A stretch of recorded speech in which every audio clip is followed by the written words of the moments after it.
The 2023 college football season was something, guys. It was the end of an era. The last time we're going to have the Power 5, the last time with the 14 playoff, and it's finally time to look at it from a bird's eye view. College football would not be the same without upsets. That's why it's so great. That's why it's better than NFL, in my opinion, because it has so many wacky things that happen throughout the season, and that's exactly what we're going to look at today. Today, we're going over the top 5 upsets of the college football season. Make sure to subscribe so you never miss out on another great upload like this. I'm Saturday Shenanigans. I post 3 college football videos a week along with YouTube shorts every single day. I know the off season's really hard for you guys because we have no ball to watch, but I got you guys covered. Stick around to the end of the video to see my shocking number 1 pick. And if there's any games you guys think I missed, let me know in the comments. And the reason I made this video, guys, is because I saw an article by Bleacher Report talking about the best upsets of the season.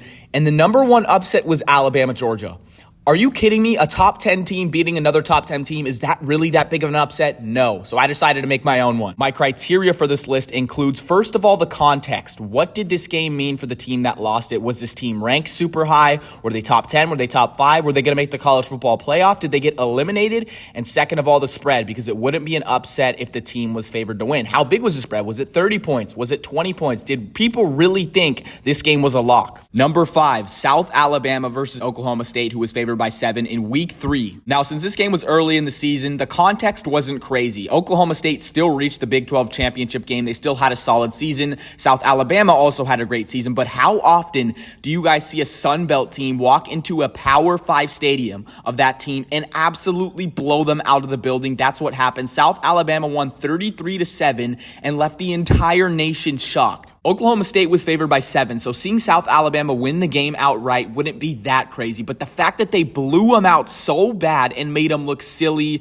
it had to go on this list. Coming in at number 4, I'm sure we all remember this one because it was on Monday of week 1 and no one had anything to do on that Monday night. So we were all tuned into our TV, Clemson at Duke. Everyone knows how spectacular Clemson's run has been in the last decade with Dabo Swinney. So many consecutive 10-win seasons or more. And then you have Duke in the almost opposite position. They've been horrible for a lot of years. Then they got Mike Elko. He did great in 2022, a 9-4 season. He turned it around. So you have 2 programs in very different spots. Clemson coming in ranked. Are they still good? And then you have Duke. Are they really about it? Duke absolutely slaughtered Clemson on national television on a primetime Monday night game, 28-7. Now, as college football fans, it's week 1, so we jump to a lot of conclusions to this game. Duke is back. And Clemson fell off. Dabo Swinney's not it anymore. I know, we jumped to a lot of conclusions early. Riley Leonard also went viral on social media after his post-game interview talking about, hey, professor, can I turn in my homework late? Overall, this was a super memorable game, and it was a very big upset. Number 3, Texas State versus Baylor in week 1. And I'm not putting this on the list because Baylor is some great team or they were ranked at this time. It's the sheer fact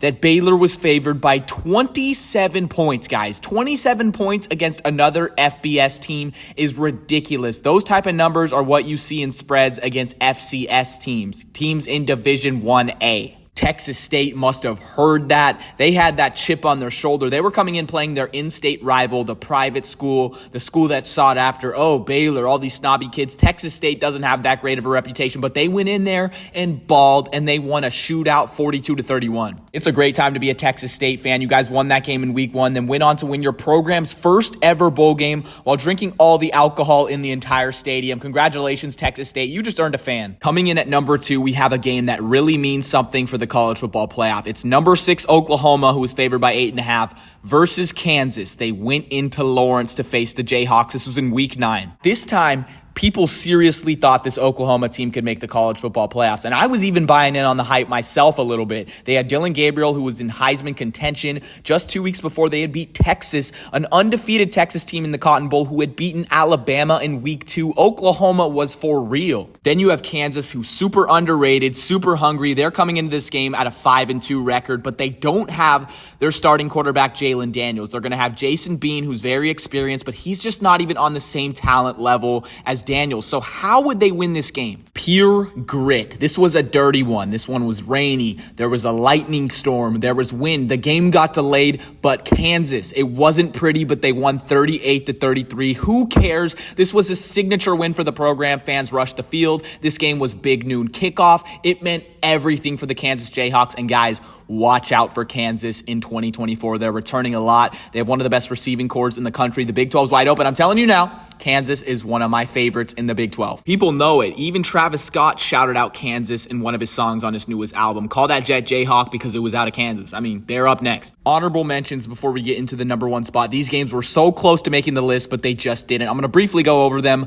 Georgia Tech versus number 17 Miami, who was favored by 20.5. Yeah, that's a staggering number for a conference game. This was in week 6. Miami was 4-0. Georgia was 2-2. Another year where Miami's hyped up to be great, and they ended up losing this game 23-20 on, I'm just going to put it up on screen. It was an absolute massacre at the end of the game. A horrible coaching call by Mario Cristobal. He pretty much could have just kneed it and ended the game.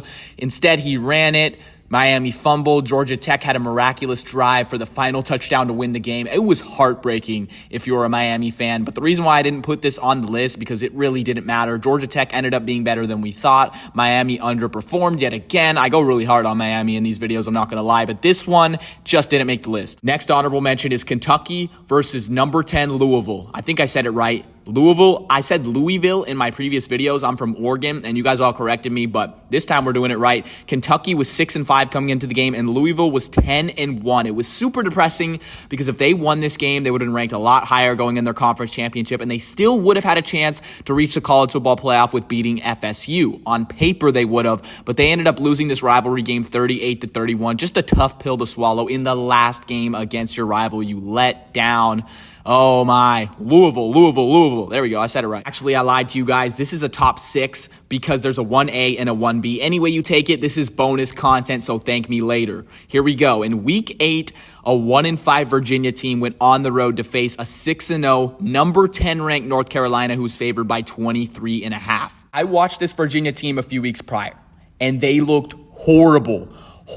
I didn't even think this team was going to get another win on the season against a conference opponent. Their only win at the time was against an FCS William and Mary. And North Carolina, on the other hand, was streaking hot. They were undefeated. They were number 10. I thought they should have been ranked higher. I thought they were slept on. They had Drake May, Amarion Hampton. What a great 1-2 punch at quarterback and running back. No way Virginia wins this game on the road. And they did. And I was hurt. I was very hurt, guys, because I was all in on this North Carolina team at the time. Virginia ended up winning the game 31-27. Drake May played horribly. 24 of 48. Oh my gosh, that's such a bad completion percentage, guys. Woo! Coming in at number 1, and probably a reason why most of you clicked on this video. I had to put it in the thumbnail to draw those new eyes. It's Colorado at number 17 TCU in week 1 of the 2023 season. TCU was favored by 21.5 points. Where do I even start with this one? Colorado had all the hype in the offseason. They really brought over Deion Sanders, Coach Prime, who completely overhauled their roster, which we had never seen before in college football. He completely took advantage of the transfer portal. I don't know the exact number, but pretty much 95% of the team was new. How were they going to gel together? This team collectively had the eyes of America. Shedeur Sanders had all the ice, had all the bling. Travis Hunter was doing his thing. Well-Off Media was following them with cameras everywhere. They completely took